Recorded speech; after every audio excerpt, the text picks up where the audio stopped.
הרדיו הבינתחומי. בינתחומי. 106.2 FM. הרדיו הבינתחומי. הרדיו החינוכי של המרכז הבינתחומי זה כל ישראל. 106.2 FM. ריסק. סדר עולמי חדש עם תומי שטיינר.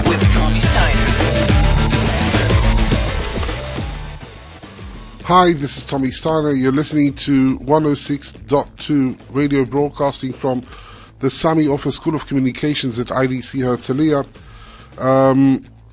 You are listening into the program we call now Risk.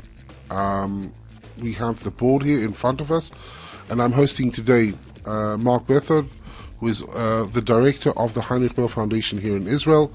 The producer of today's show, I'll go through the credits quickly, is R. Omer Kedar and Michal Willinger.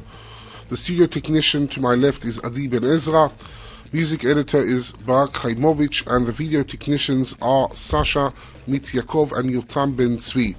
I should add that you can follow us not only on the radio but also on www.1062fm COIL, or just search us for on 1062 FM on YouTube. And let's get started. Today, Risk. Let me just do a brief introduction. This is the first time we're doing this show in English. This is a conversation, a professional conversation, on international politics and politics in general, which we use this wonderful board just as a reminder of practically of how things have changed. And I'm happy to have Marc with us. Hi, Marc. Hello, Tommy. Marc, you're the representative of the Heinrich Böll Foundation in Israel.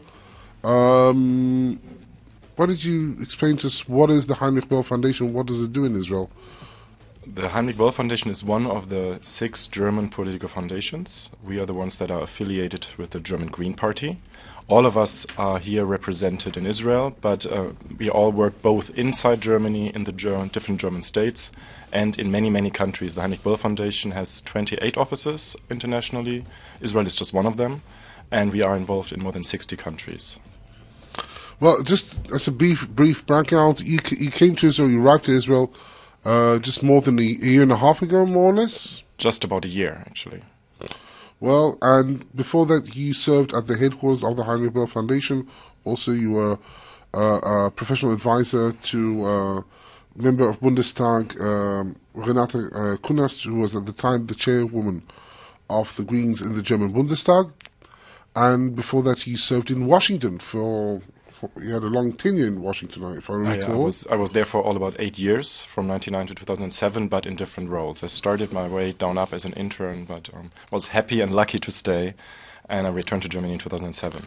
And as we discussed this before we started the program, you're actually what was it? A green diaper baby. Green diaper baby, meaning what? My parents were among the founding generations of the German Green Party in the late 70s, early 80s. So I was born in 73. So as a little kid, I started going to party conventions, peace rallies, environmental rallies, and grew up inside the Green Party. And it wasn't disturbing enough, so that I continued to be involved and chose a similar track. So today we're going to have a sort of a conversation on various issues that we decided upon. One of them is actually going to be about green politics, more specifically, what is so special about green politics? When it comes to international affairs, what is a green policy?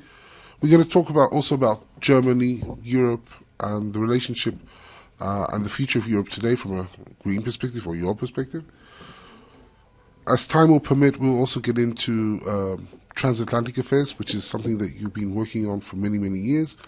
And then finally, we'll come back to Israel and see how things fit in, and that's if time permits us.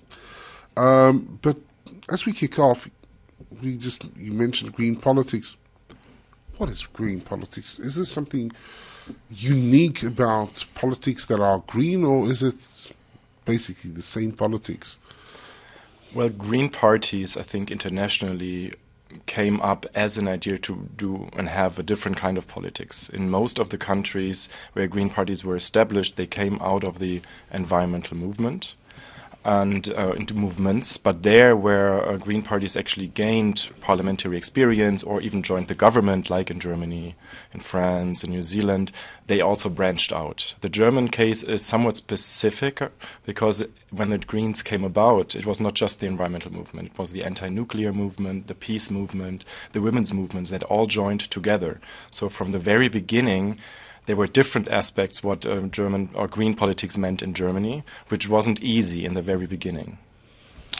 We're going to continue with that, but we'll take a break for a song. We can't without a music interval. Welcome back to Risk 106.2 IDC Radio. I'm Tommy Steiner. I'm with Marc Berthold, and we started to talk about green politics, about what is so green about them and what is so unique about green politics. But since after all, we're having a show on international affairs, if I look back at the first green German foreign minister, Joschka Fischer, I have to be very straightforward and say that there was nothing too much green about his tenure as foreign minister, or did I miss anything? I think we would say, or Greens would say, that there was. But it's true that in the young history of the Federal Republic of Germany, foreign policy was not a very contentious or partisan issue.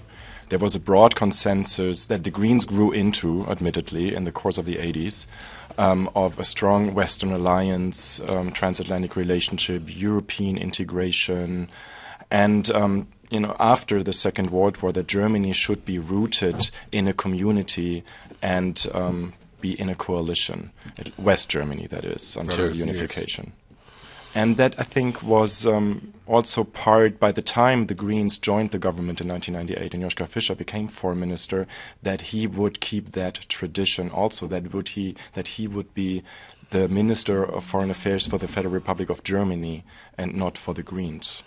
All right, but so when it comes to foreign policy, there is no, in other words, I'm just translating what you said, there's no substantial difference, you would say, between the broad, I would say, mainstream parties in Germany or in Europe, for that matter? Allow me to stick to the German case. And I think there have been, because that's what I can better talk about, really, and also assessing what green politics are.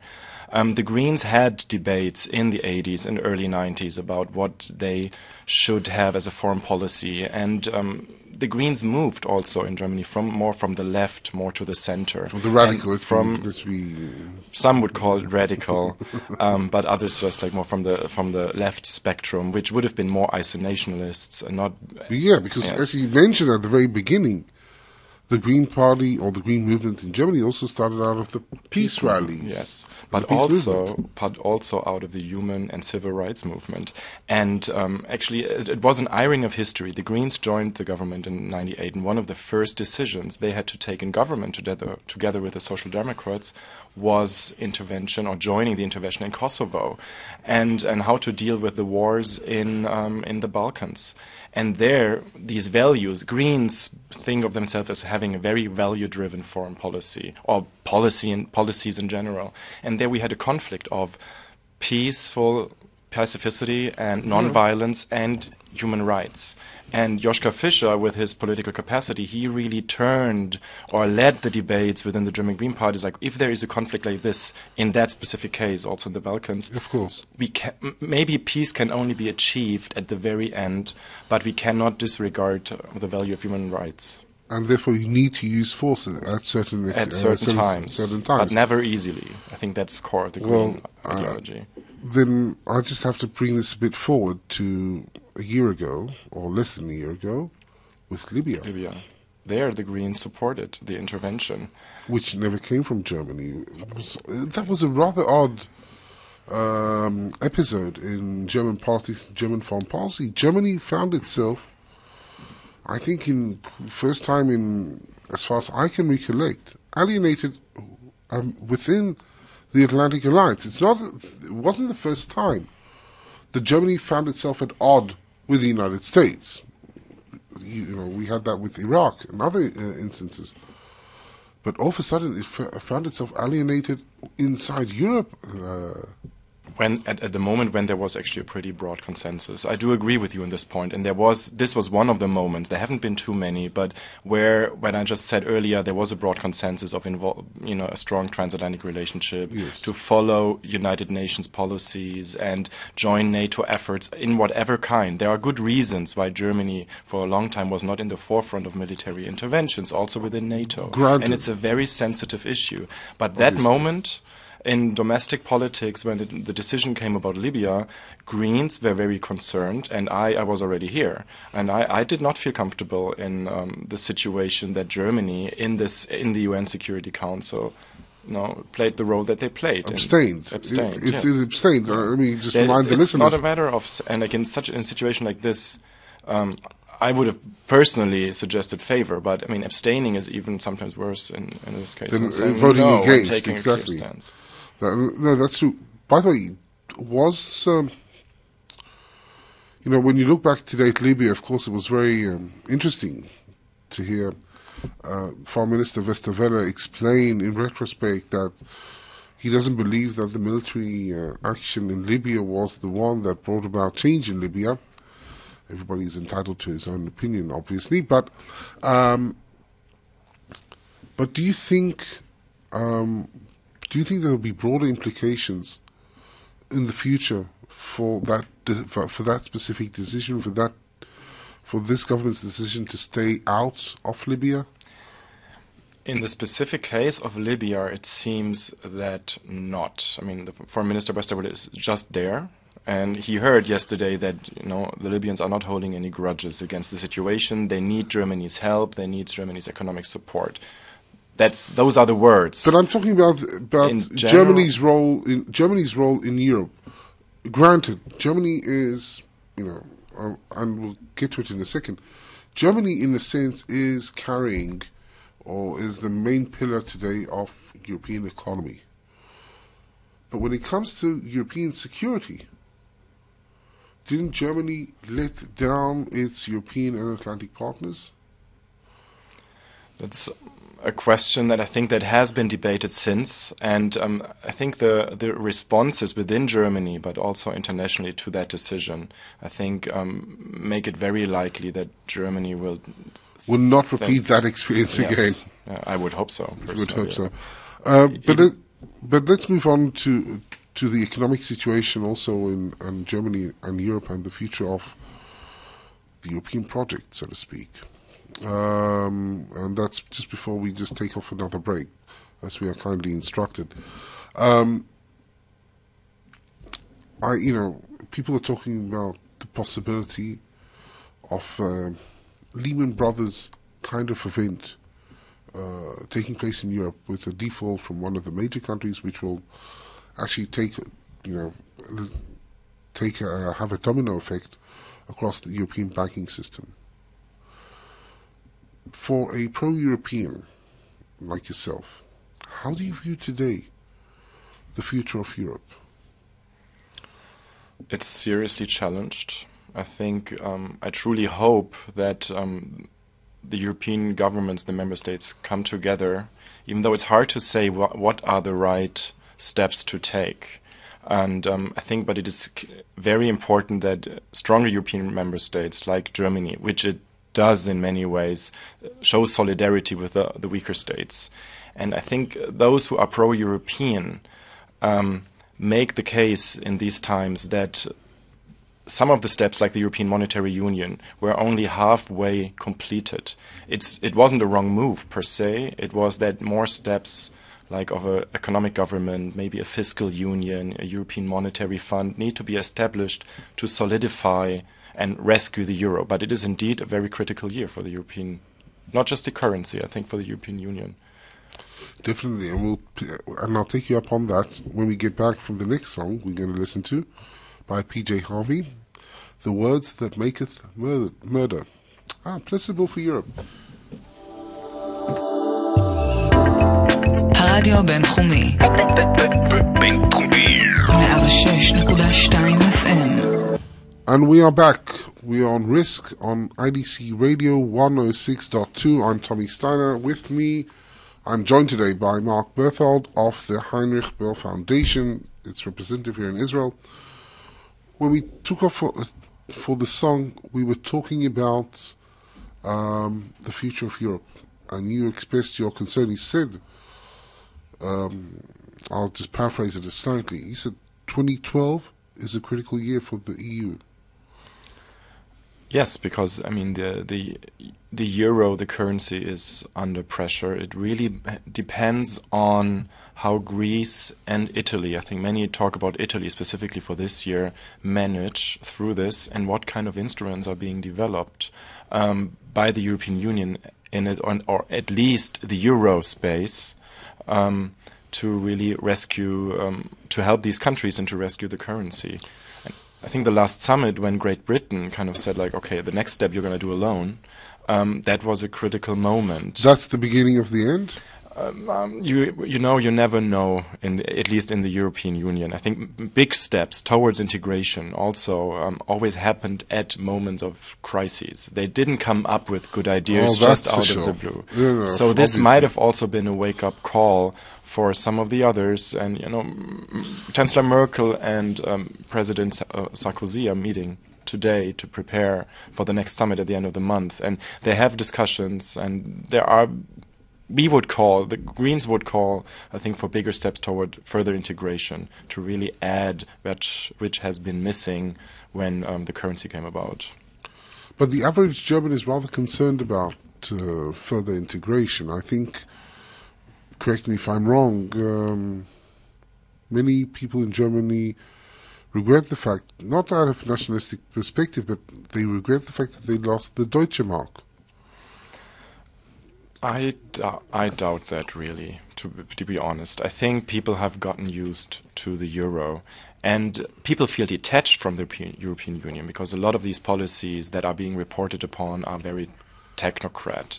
Everything that's going well with the European Union, and that has been going well, is of course taken granted for by the national governments. Everything that bad that's coming is coming out of Brussels. Well, that's easy to say. But I think Germans up to today are very well aware that European integration, that West Germany, later on unified Germany, has its place in the middle of the European Union, not just geographically, and that there was a package deal, with the Western Alliance. To that point. And with unification also. It wasn't just the euro, it was also the Eastern enlargement. And Germany has benefited mostly as an export-driven economy also by the easing of the economic markets. And I think people do know that, even though they're not being told a lot. But, reminded. As you mentioned, to some extent, the Maastricht Treaty of 1992, and I really don't want to get into too many details, because otherwise we're going to start sounding like technocrats from Brussels. But the whole package deal of the European Union, of the euro, of further deeper integration, that was the term in the 1990s, came out as a sort of a package deal for the unification of Germany. And concerns from other countries. Of course. What would happen to a unified Germany? What would happen to a unified Germany? Granted. So aren't you concerned, or isn't that a possibility that at one stage, if things continue to go as they are going today, that Germans will have to pay for the Greeks? And I won't give any attributes to that term, but won't there be a point when they say, all right, I think we paid enough for German unification? Or that's not on the agenda at all?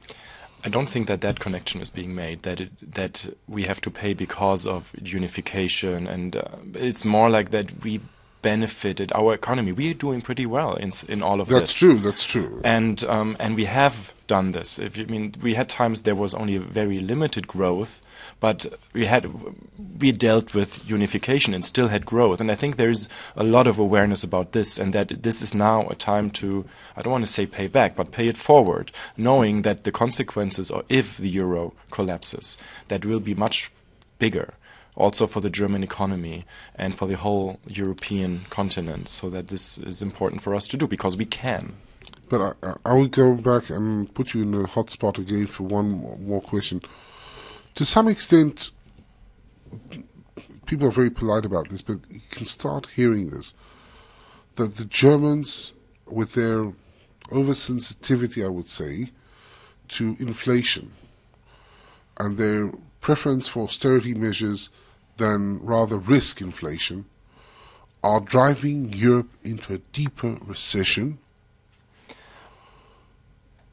Is this starting to play a role? Does it have any effect? I mean, this is part of the criticism that also, I mean, the Greens are actually voicing, and the Social Democrats in Germany as well, that this current German government has a very one-dimensional view on how to deal with the crisis, and it's like consolidating budgets only and decreasing, and they're not even paying attention of how much Greece, for example, is doing it, but it's just not enough, and that there are other measures that, you know, to increase economic developments, to maybe have a European monetary fund that can protect the currency, to integrate further policies like taxation policy, economic policies, that these kind of steps need to be taken as well, which at least the German government is very resisting. I mean, the French president is suggesting a financial transaction tax, yes, which has, even on a global level, been one of the Tobin items, tax. the Tobin tax, exactly, yes, been on the agenda, at least for the German Green Party. Oh, God. And I think for the last 2 decades it's been around. yes, and At least. you know, it's been more seriously discussed within the European Union since, I think, the past year as a serious step. There is resistance, including the German government. And Sarkozy just mentioned he wants to do it by himself, which I don't think is a helpful step. But I think that's one of the steps that need to be taken. And we hear, I think after the last summit, it was also clear that all of a sudden superstar Chancellor Merkel was more like the obstacle to a bigger process within the European Union. Well, that's interesting. And going back to the United Kingdom, by the way, I think that one of the main reasons for the British reluctance to go ahead with the European line was more or less this one of those issues about the transaction taxes. Do you think that Britain is on its way out? Will other countries follow? Are we going to see really a Europe of different speeds and of different tracks? I mean, on some level, we have been seeing this with the euro already. That's which is only a segment of the whole membership of the European Union.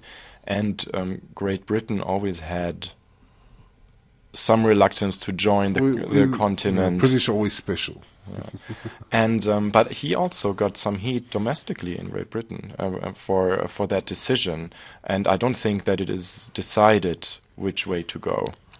So you think there is a future for the European project?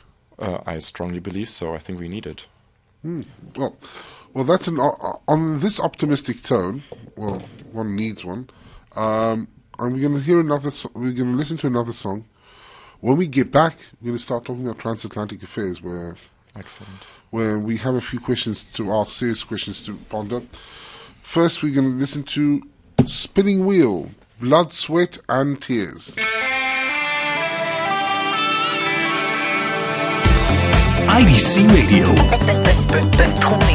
106.2 FM.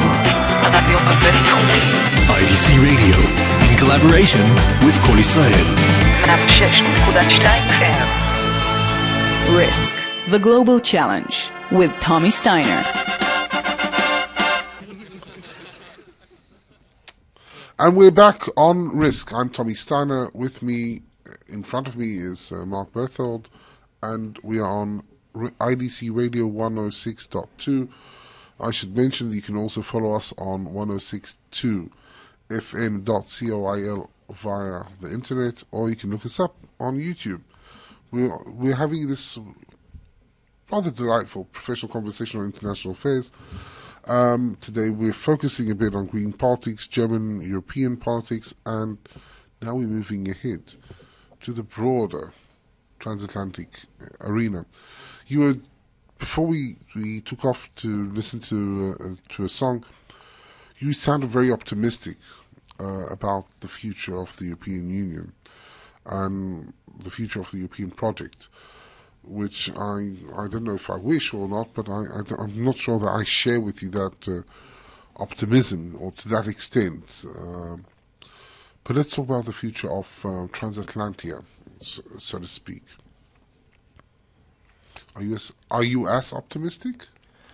Well, I actually was about to jump in and say, like, I'm not terribly optimistic, but I'm not fatalistic about the future of the European Union either. I don't think it's going to fail, but it's going to be a very rough years.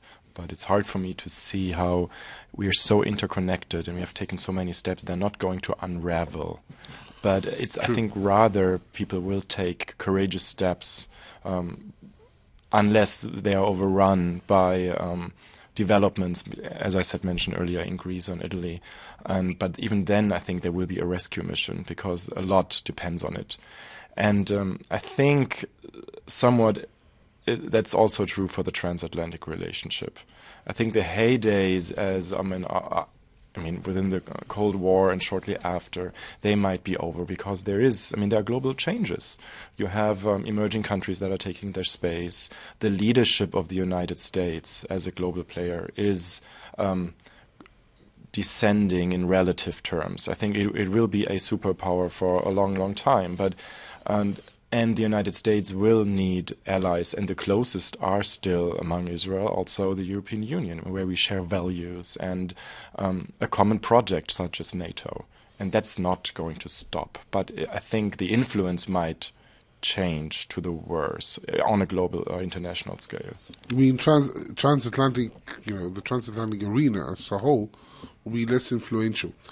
But to be honest and be, with a given historical perspective, we've been talking about, scholars have been talking about the future and the threats and the dangers of transatlantic relations since the very inception of the Cold War. If you look back in articles and publications during the 1950s, 60s, 70s, 80s, 90s, and the previous decade, throughout all this period, there has always been these wonderful publications about whether NATO, whether transatlantic relations. There's nothing that much new about it, although I think that the main crisis was probably around the war in Iraq. But something seems to be changing there. And I think that this change has come up now with, I would say, the as you point out, the weakness of Europe, the relative weakness of Europe and of the United States vis-à-vis the new emerging powers, is playing a role, and that never played a role before.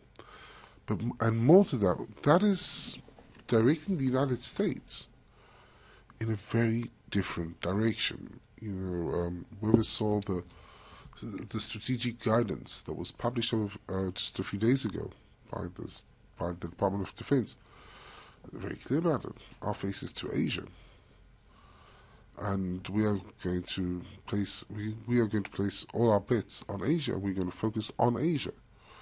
And when the Americans say we're focusing on Asia, where does that leave Europe?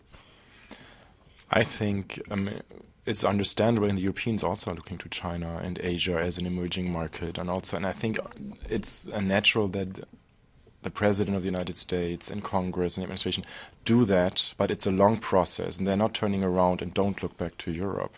And I think it's a relationship with Asia that needs to be built politically, or China as the big player over there.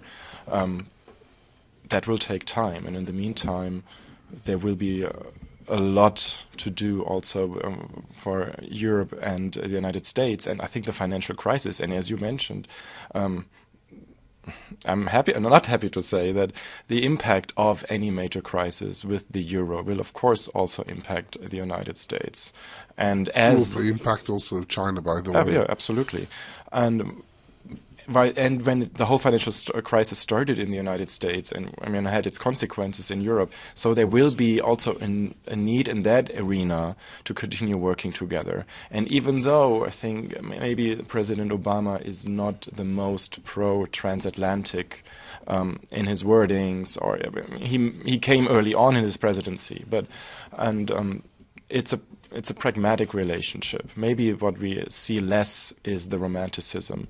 But that's okay for me. It was gone also during the Bush administration. We already saw worse times in that relationship. But we'll come back to that. But you mentioned an interesting point, and I'm sorry, I can't resist Go ahead. Diverting slightly. As President Bush said, bring it on. Bring it on. No, we mentioned China, and it reminded me of what you said earlier about green German foreign policy. How does one create a closer relationship guided by a German green foreign policy? How does one create a closer relationship with China? The normative perspective, or when it comes to China, we put the normative aspect on the side and focus on the things that really matter, as one would put it. I think those who totally subscribe to a value-based foreign policy within the Green Party, for example, they would criticize to put economic interests or interests as such in front of values, but not talking to China would be the other extreme. In terms of not dealing with a country that you just cannot ignore, that is on the increase, and where there are mutual interests beyond the economy, also in regional politics, and also if we look into the challenges around the Middle East. I personally am pragmatic, but it also means we have an interest in definitely changing some of the policies in that relationship, even though you might strongly disagree with that regime. There's it's hard to agree with it, and you do have to have channels to talk, and maybe also have some influence. Apparently, you also need channels to talk with the United States these days. I just, before we knock off, I want to come back to the transatlantic issue. President Obama was to be considered the most, I think, European-American president in quite some time. He had huge, I think he still has, considerable popularity across Europe. But to be honest, once he was elected, he has become far more unilateral than President Bush Jr. was ever.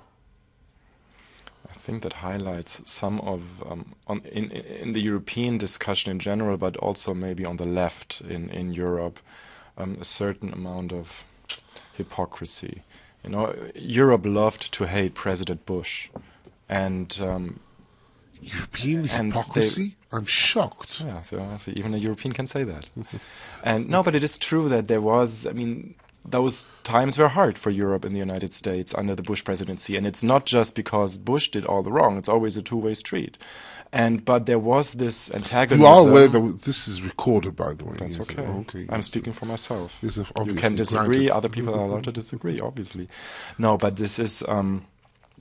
and President Obama has been very well respected. People were waiting for him, hoping for him to be elected, and he's still very popular. And people don't pay much attention that certain policies are not just continued, but some of them, like targeted killings in Afghanistan and Pakistan, have actually increased. At the same time, there is voiced criticism also, or disappointment in the Obama administration, from the human rights perspective that Guantanamo Bay has not been closed. From an environmental perspective, that basically the whole climate policy fell flat. But I was in the United States for 8 years, and if there's one thing that I learned is that a president actually can also only change little thing. Yes, but also in general, little things. The system is more complex, and you have Congress.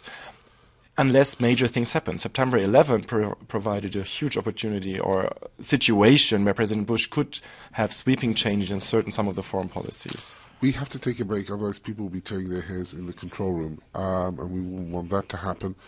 But we might be talking a bit more about what you said, what you called European hypocrisy. Perhaps in the Middle East, God forbid, that could happen. You need not to comment. That's for me to say. We're going to listen to High and Dry, Radiohead. IDC Radio. We're back. We faded out High and Dry. We didn't want to stay in that position for too long. This is Risk. I'm Tommy Steiner. I'm joined by Marc Berthold with the Heinrich Böll Foundation in Israel. And we had a rather interesting conversation that we had to reluctantly somewhat break off for a song.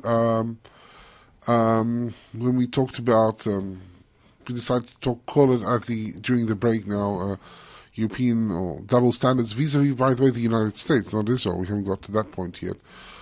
But we talked about, the appearance of Obama as the European dream president, who has become more unilateral than President Bush Jr. was ever. And that, of course, brings us home to the Middle East, brings us home to Israel. To some extent, Bush has a hair in Europe. He can be called Benjamin Netanyahu. To some extent, is that the case? Why has Netanyahu become the new Bush or the boogeyman in Europe?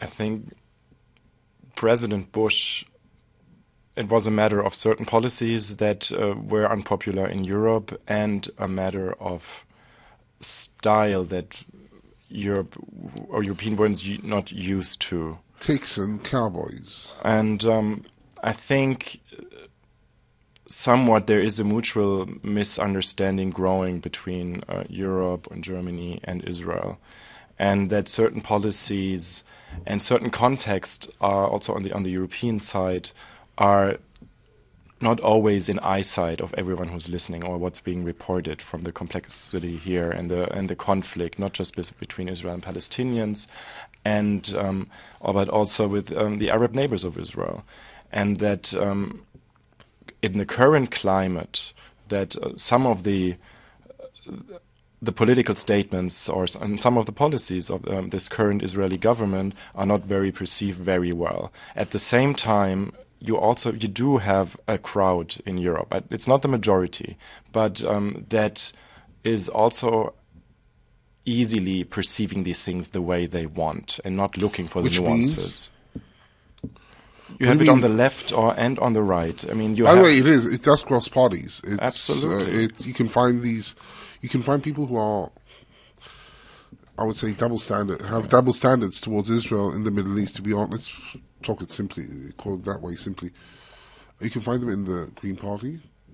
You can find them in the Social Democrat Party. And you can find them also in the Conservative Party. Absolutely. You find them all across, and we won't start naming names right here now.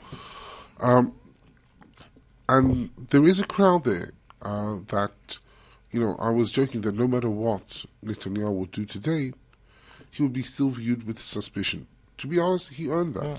He earned that, to some extent, even though it's remarkable, and we've had some of these discussions before, and if I may do a little, plug in for the Herzliya conference and for our upcoming joint session at the conference, we're going to talk about a new European strategy for the Middle East. There is a problem in European perception when it comes to the Middle East. Until recently, now it's slightly changing. The Middle East issues started and ended with the Israeli-Palestinian conflict, and the prism was very simple. Well, it's a question of occupation. Israel has to end the occupation, and that's the end of the story, more or less. To do that, we need to lean pressure on Israel, and then everything will turn better in the Middle East. And I assume, as we both agree, it's not that easy. It's easier said than done, perhaps, and it's not really true, by the way, because the main issue in the Middle East, when you look at the Middle East broadly speaking, is not the Israeli-Palestinian conflict. There are a few other issues on the agenda which the Europeans very easily, and the Americans, by the way, the Israelis too, sweep away because nobody really wants to tackle them. Development, for instance. Education. Development, education, health. Egypt. The statistics are very simple.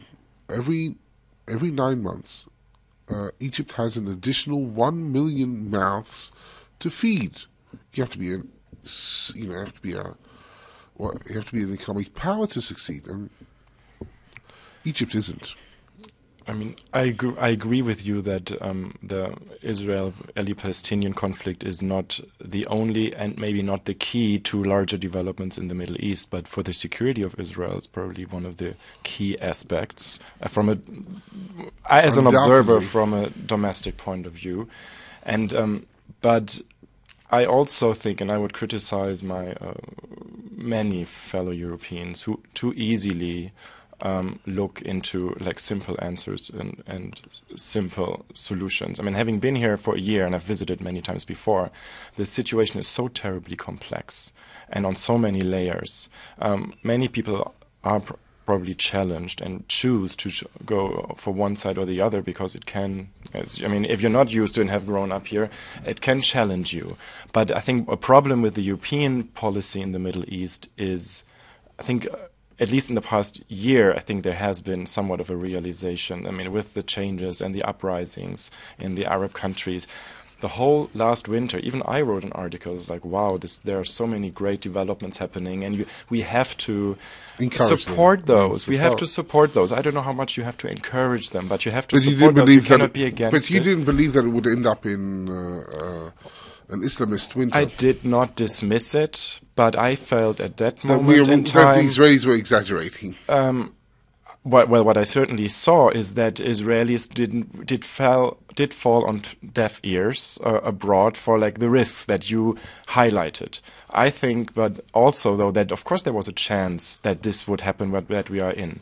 But Europeans looked at it from '89, you know, and now they have to realize, that many of the things 89. That Israel said were true, and it's too early to tell if that's really the result now. We are running out of time, but there's one question I must ask you. We talked about 89, we're talking about democracy in the Middle East. Last question, democracy in Israel. Are you concerned? Or have we just slightly exaggerated? Or is the internal debate in Israel a proof that democracy still is alive and kicking? Israel is a democracy. I mean, that is still true, and I have faith in it. But I do see tendencies that it is getting under stress, really.